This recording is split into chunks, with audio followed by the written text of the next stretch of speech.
is important? Like, what are your drivers? I think that it's really hard to make a change, especially a dietary change, in a culture that's not supportive of it, or where it's foreign or new or different.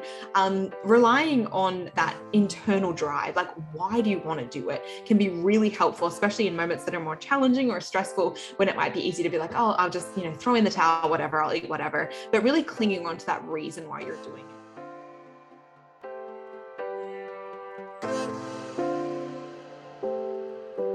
You're listening to the Wisdom for Wellbeing podcast, the show that blends science and heart to bring you evidence-based tips and tricks for cultivating a healthy, wealthy, and meaningful life. Now, here's your host, therapist, yogi, and fellow full life balancer, Dr. Caitlin Harkis. Hi there. Welcome to Wisdom for Wellbeing. If we have not connected before, my name is Dr. Caitlin Harkis. I am a clinical psychologist and a senior yoga instructor, and I am joined today by another yoga instructor, which you will hear a little bit about in today's interview, Dr. Renae Thomas. Dr. Thomas is an Australian-born family, preventative, and lifestyle medicine physician. She completed medical school here in Australia at Monash University and completed her residency in family and preventative medicine, as well as a master's of public health at the Loma Linda University in the United States.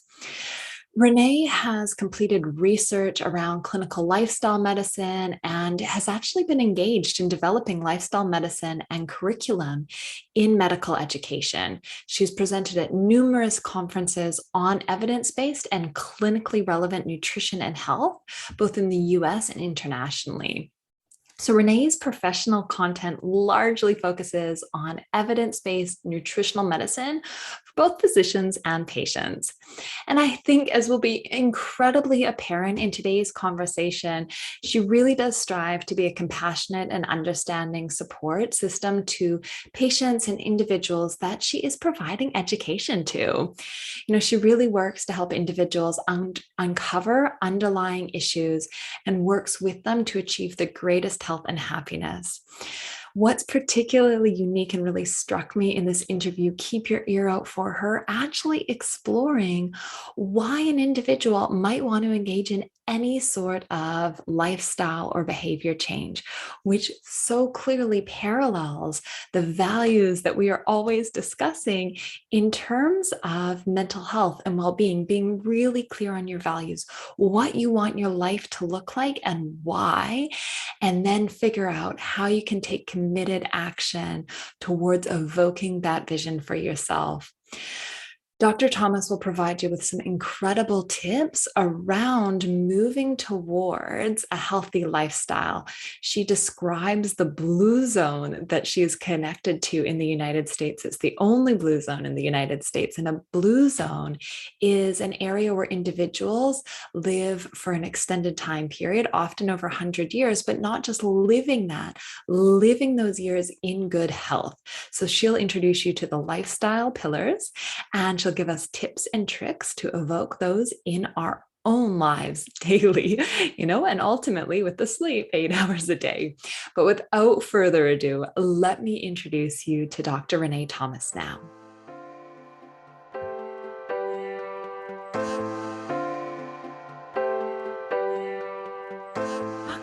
Thomas, welcome so much to Wisdom for Wellbeing. I am delighted to have you here and to get to have the time to chat about the amazing work you're doing and the wisdom you have around health and well-being.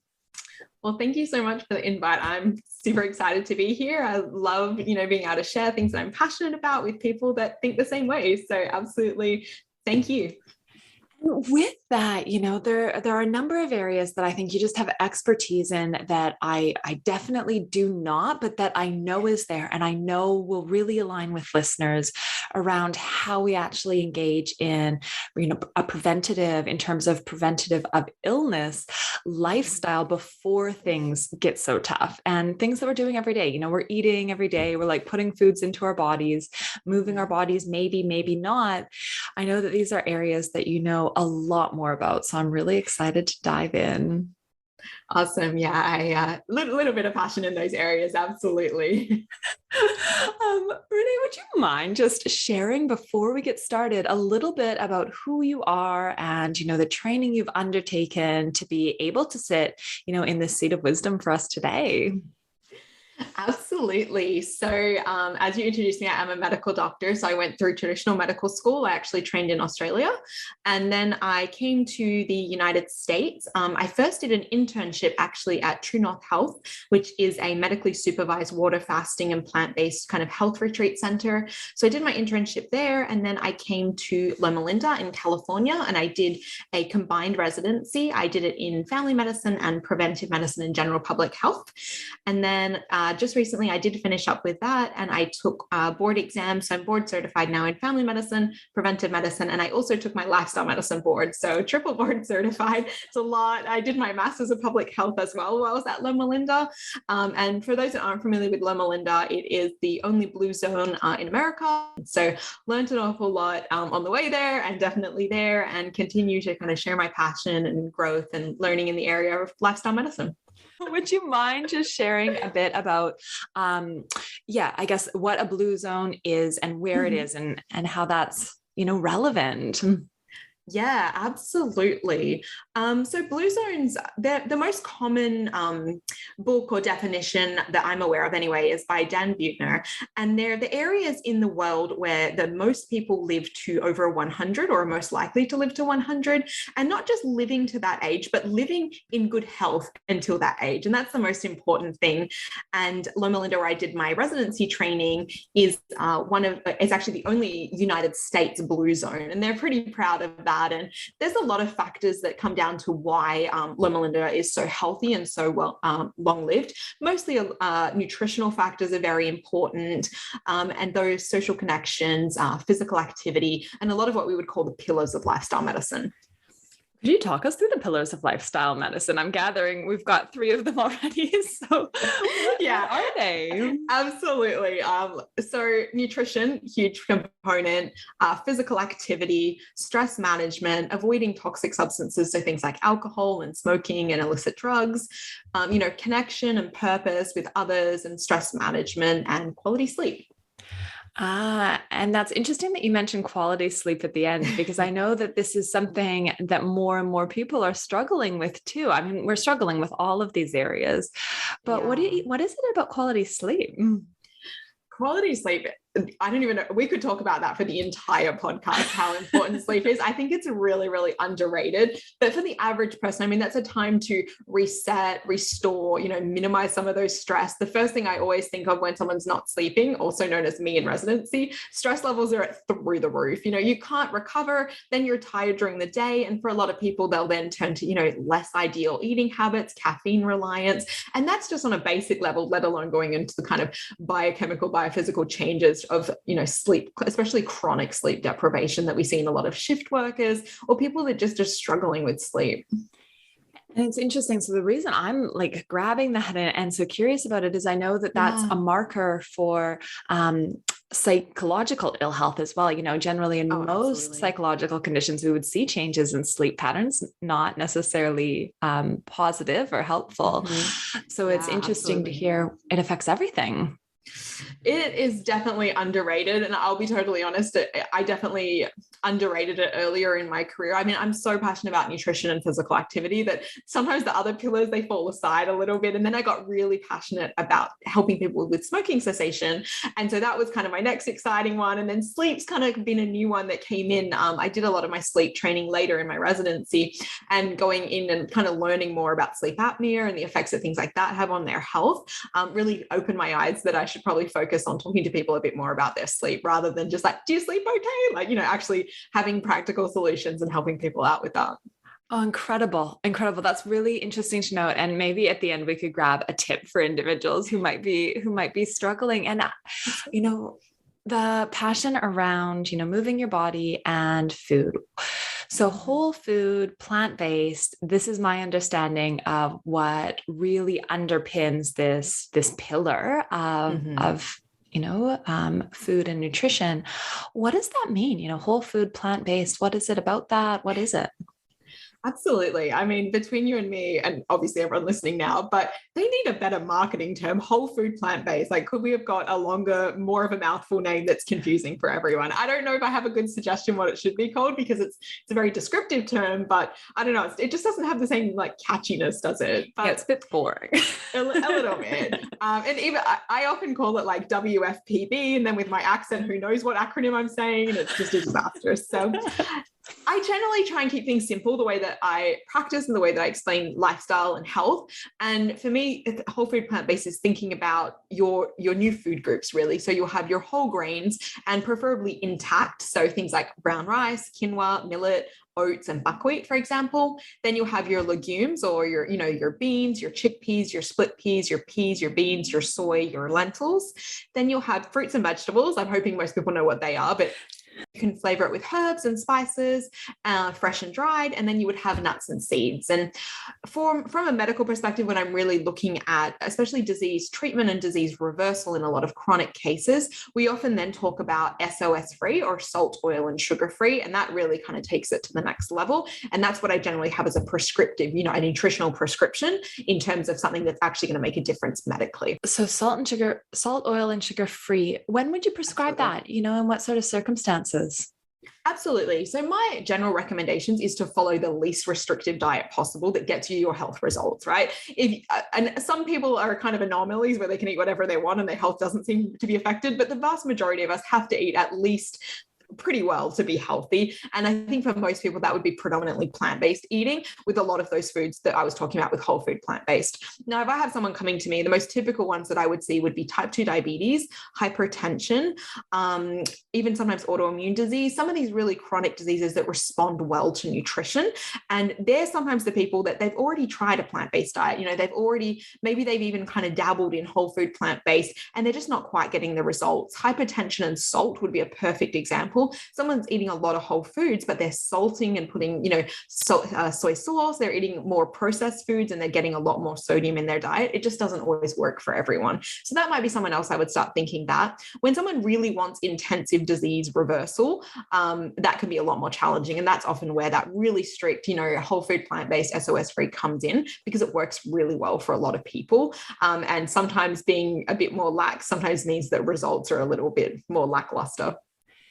That's really powerful to think that in these chronic illnesses, because obviously an individual has suffered and struggled for an extended period of time, that we can start to see a reversal of impact and effects through diet, something that actually doesn't involve maybe the level of intervention that is commonly prescribed. Absolutely. And I think you raise a really key point when you say, because often the typical medical treatment is also quite a lot. It's, people sometimes think that this kind of nutritional pattern is extreme, but some of these type 2 diabetics, they're injecting insulin multiple times a day. I feel like that's pretty extreme to manage your health. And if you're in a position where that nutrition can potentially take you off that insulin, well, to me, that feels less extreme than having to inject that medication every day. I mean, everyone has their personal choice. If they'd rather do that and eat whatever they want, that's their life, not mine. But a lot of people are coming to me because they don't want to do that. They want to come off medications. They want to feel better. They want to lose weight, come off their medications, get rid of these chronic diseases. And a lot of people are really motivated and willing to do anything, including eating well. So it's really nice to see that inspiration from that person.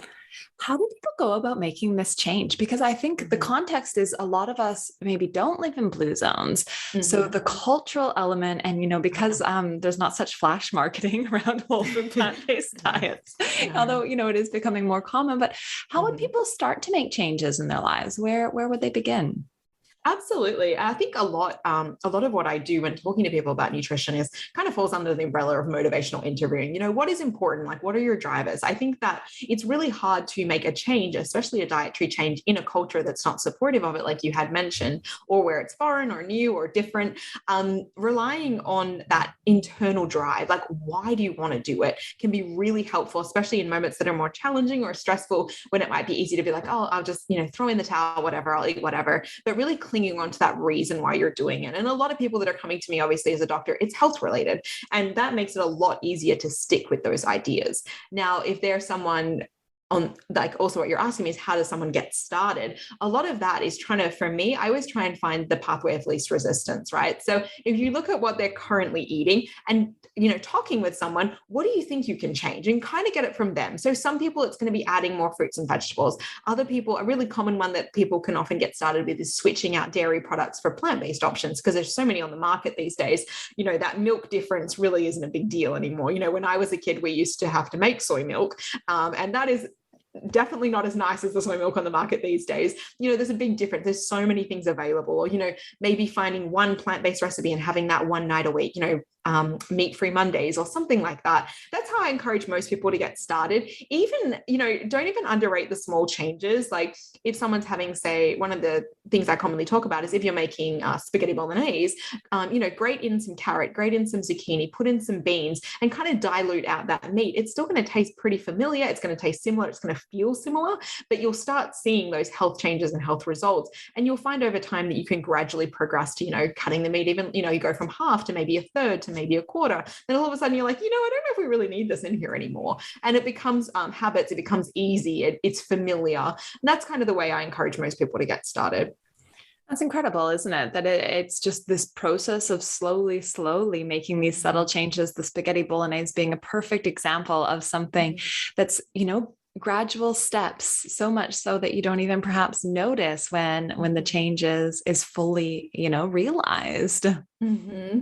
And you can do the same thing with exercise or physical activity. Sometimes people laugh because I've had people that come to me. I'm like, okay, we're going to do 1 minute of exercise 3 times a week. And it feels like nothing. And I'm like, well, it's 3 minutes more, 3 or 4 minutes more than you're doing now. And, and then the next week they come back, and it can, sometimes having small goals can fuel that success, because we like doing well. We like succeeding, right? So if I said to you, do 30 minutes a day, every day this week, it's probably not going to happen if they're going from 0, but they can come back the next week and be like, yes, I did my 3 minutes. Okay, cool. We're going to double it. They come back the following week. I did my 6 minutes, and it starts to feel good. And humans thrive on doing well and succeeding, and it just builds from there. So I like setting goals that are realistic. Often I tell people to halve whatever they think they can do, just because I want to see them successful, and because I know that leads to further change. Yeah, that's interesting, because this is what I talk about with clients all of the time, is how can we actually almost change our sense of self, like break something down that's so small. And if you're moving your body for 1 minute, 2 minutes every day, you're suddenly someone who exercises daily, or moves your body. And same with meditation, and that having goals. There's some amazing research that shows people who have their goals are more likely to reach the big goal in the end, because you get motivation from, like you said, achieving and kind of finding success. Mm-hmm.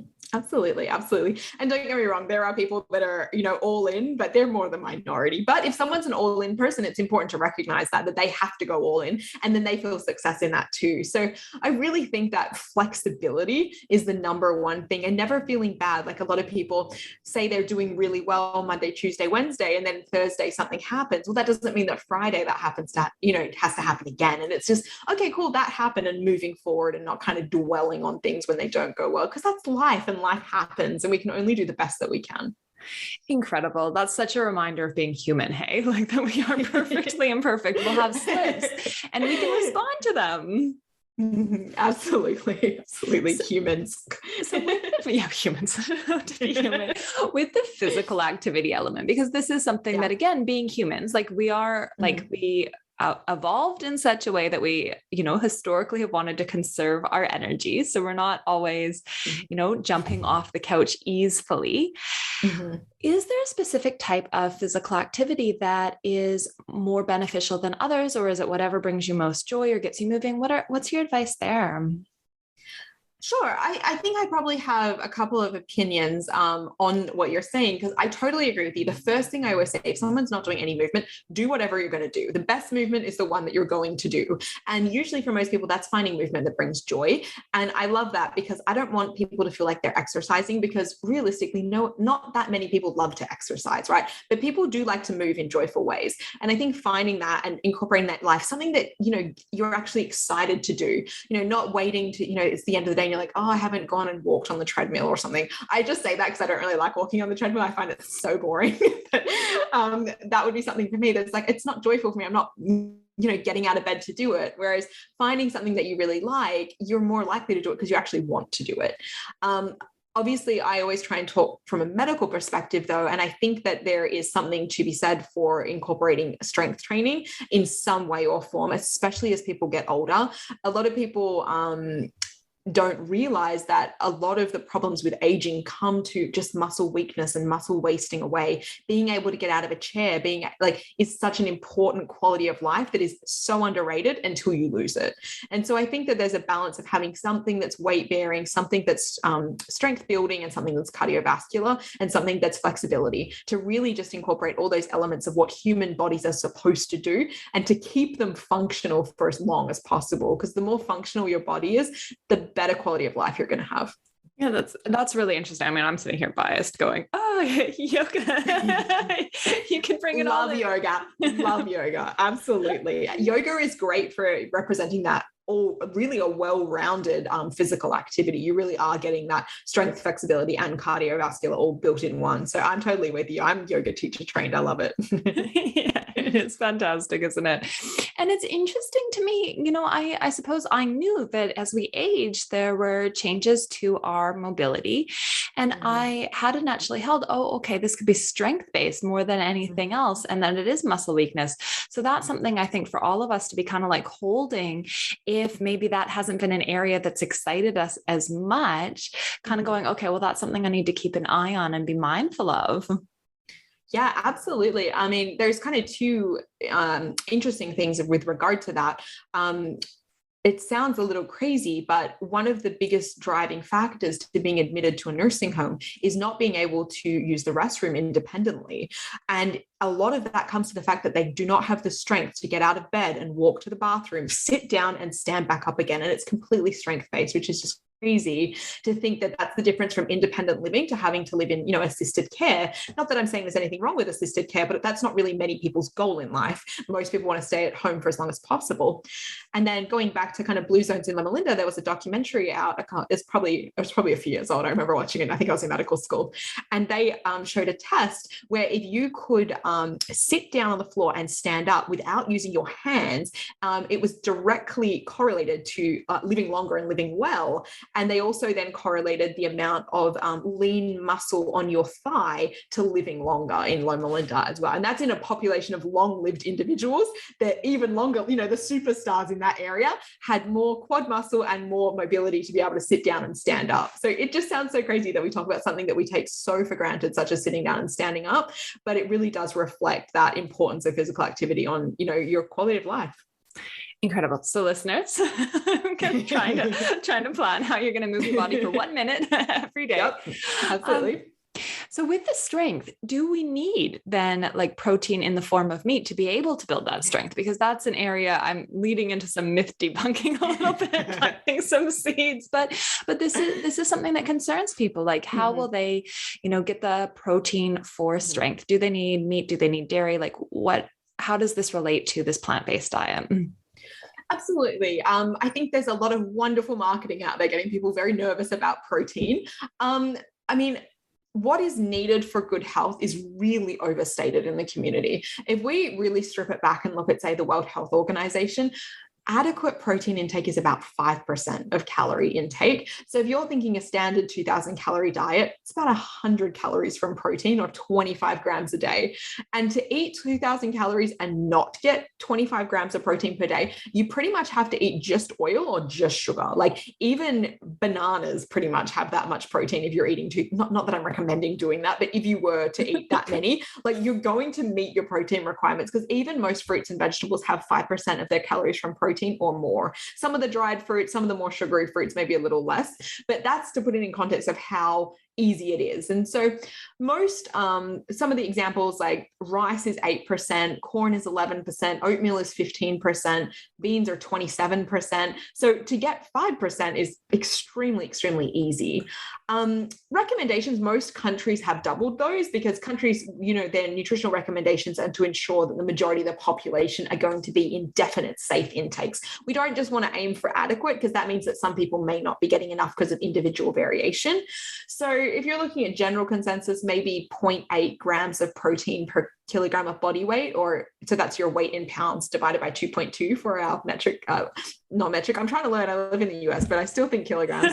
I'm kind of learning. It's things like miles that really get me, but they're unusual. They're super unusual.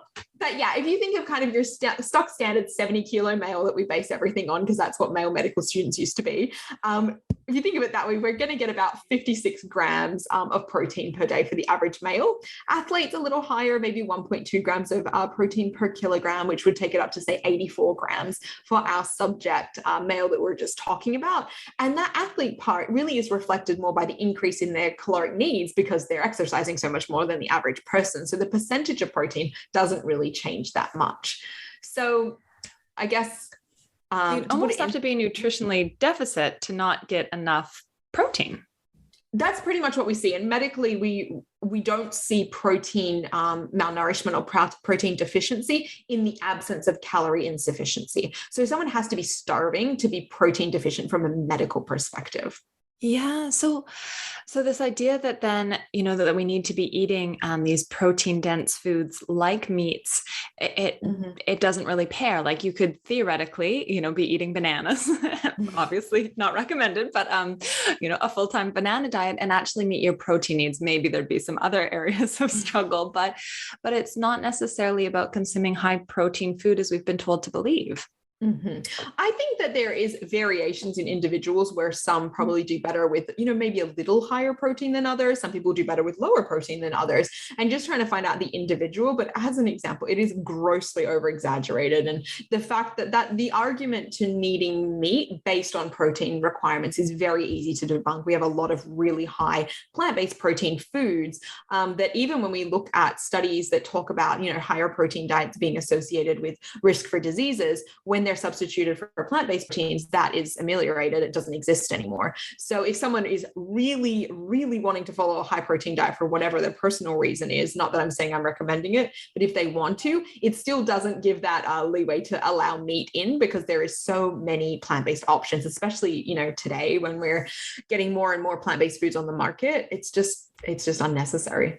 And what about dairy? Because I am from North America, so I don't know if you guys had it in Australia, but the Got Milk campaign, I grew up with all these celebrities having a milk mustache across their upper lip. And so, and again, campaign marketing.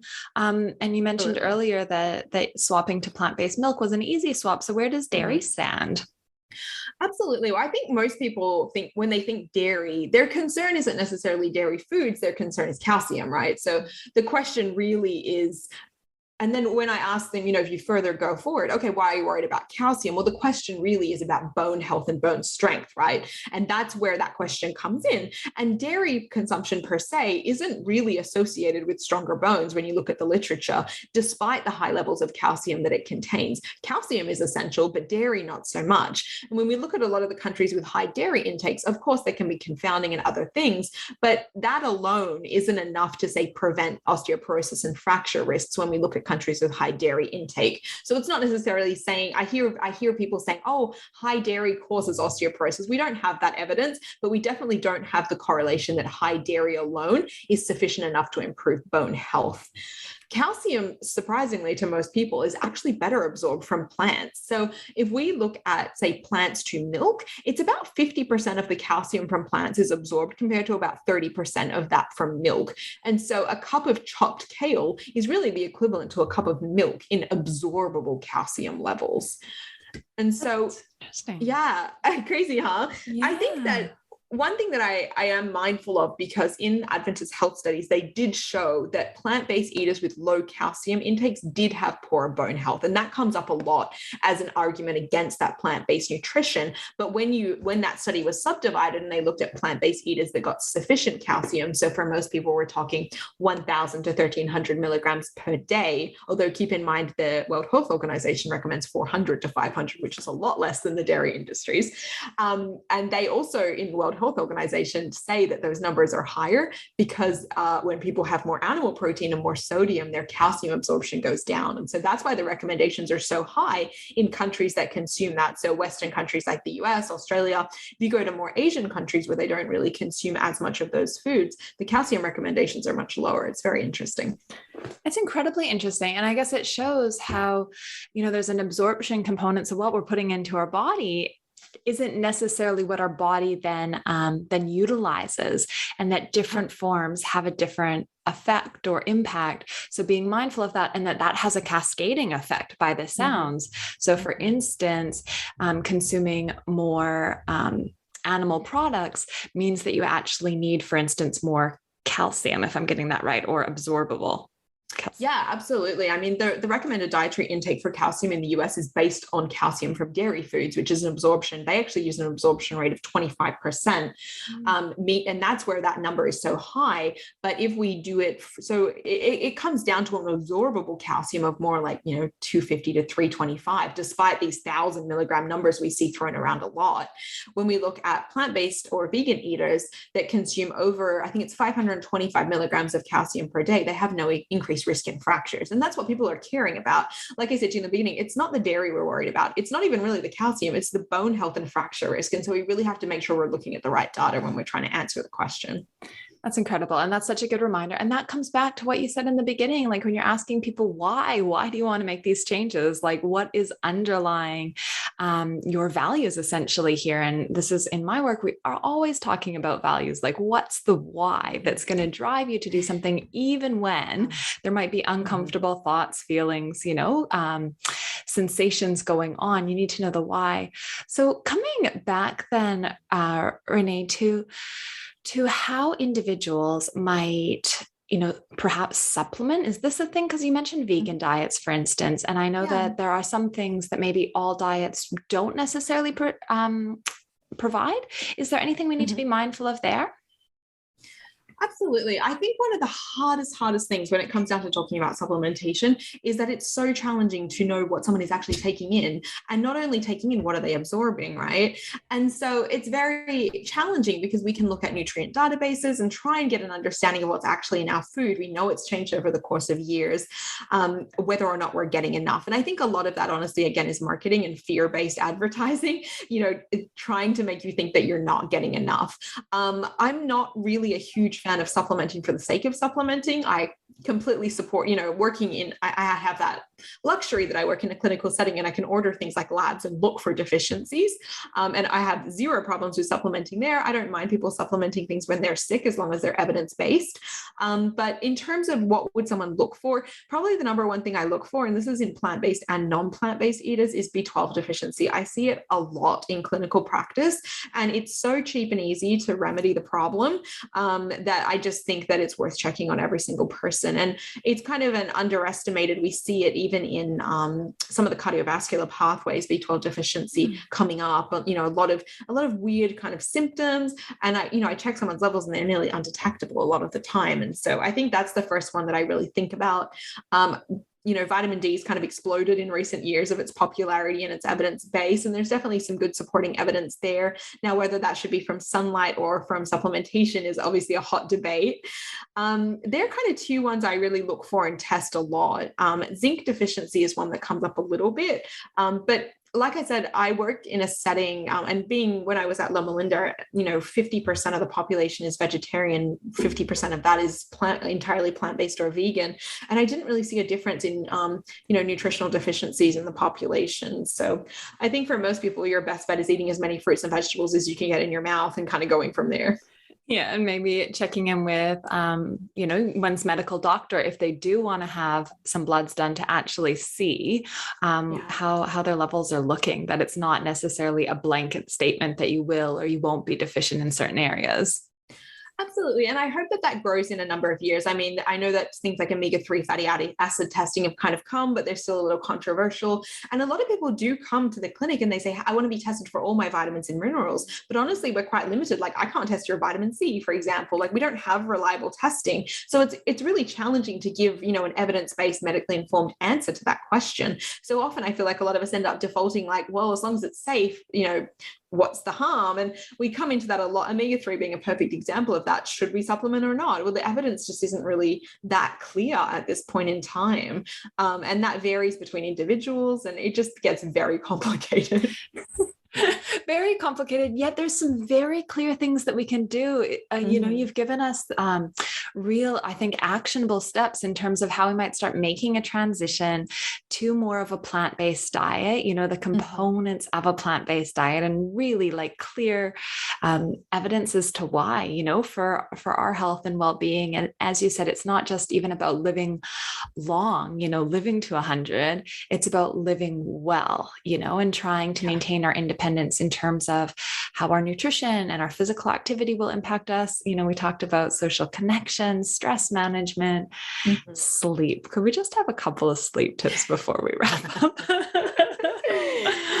Sleep. Oh, where do I even start? I think that modern technology is number one on what is making our sleep a problem. I mean, everyone knows someone that's in bed on their phone, and we just know that's not conducive to health. And I think a lot of that, the evidence behind that is going to start coming out more. But I mean, I would see people very commonly that are talking to me about sleep problems. I'm like, okay, talk to me about your sleep. And, they're staying up super late watching TV or on their phone. They're snacking late into the night. Their bedroom is noisy and lights. Their bed's uncomfortable. They're hot or they're cold, and working such long hours. I mean, this was a big thing for me. Often I would have 8 hours between shifts. Well, how am I going to get 8 hours sleep? I haven't even got home from work yet. I haven't eaten. I haven't de-stressed. I haven't done anything.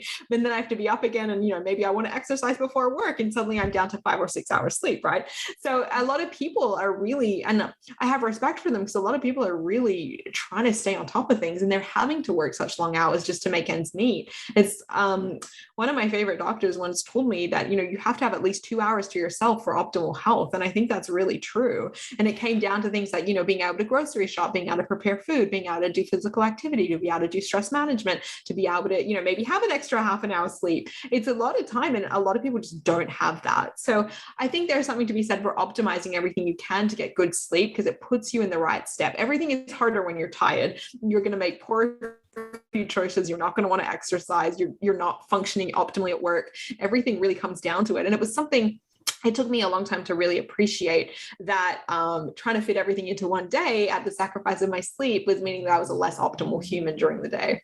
Yeah, that's a really important way of putting it, isn't it? Like being a less optimal human.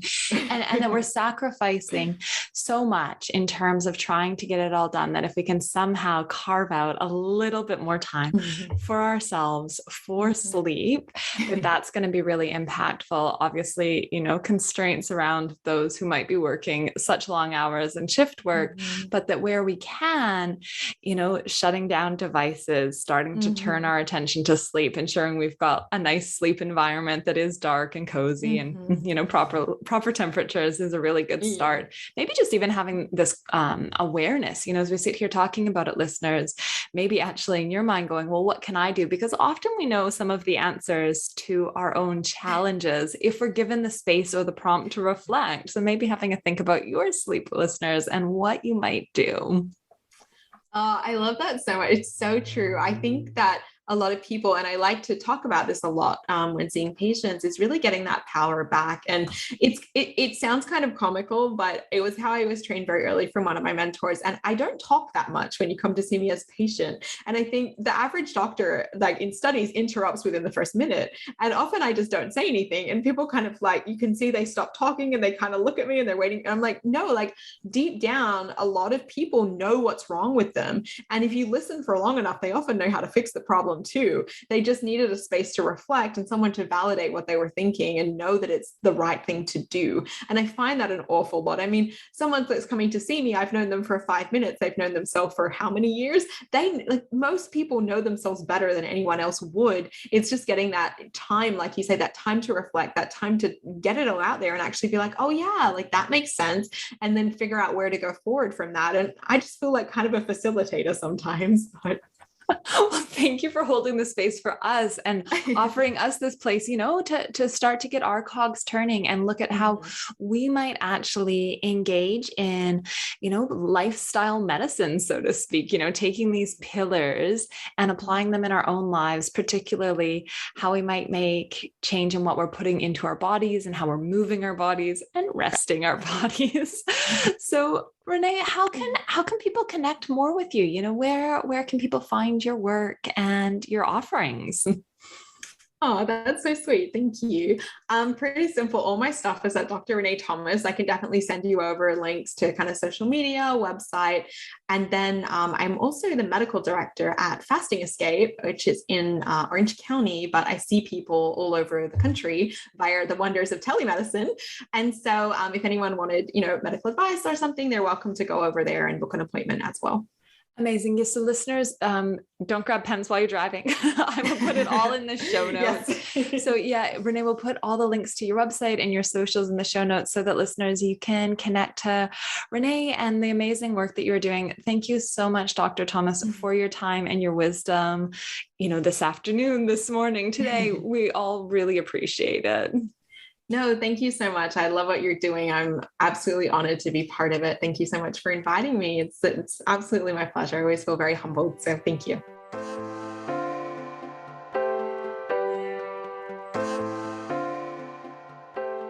Well, I hope that you enjoyed that interview with Dr. Thomas as much as I did.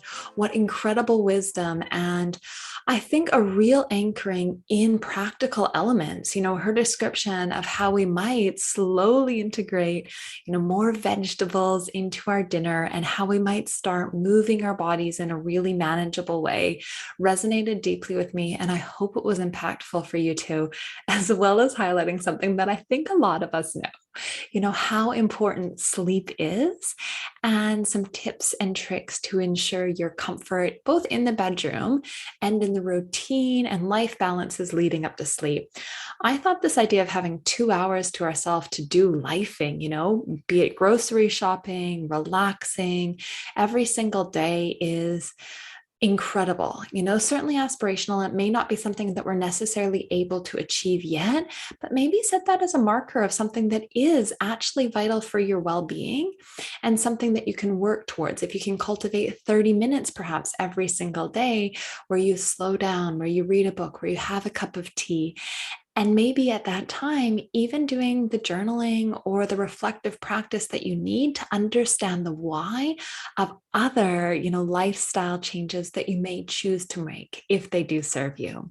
So again, if you head to drrenaethomas.com, you'll be able to connect with Renae and see all of the work that she is offering, her services, or head to drcaitlin.com to grab the show notes. I will put all of Renae's links there, including her social media. I will look forward to jumping into your earbuds next week and wish you a wonderful and healthful week ahead. Bye for now.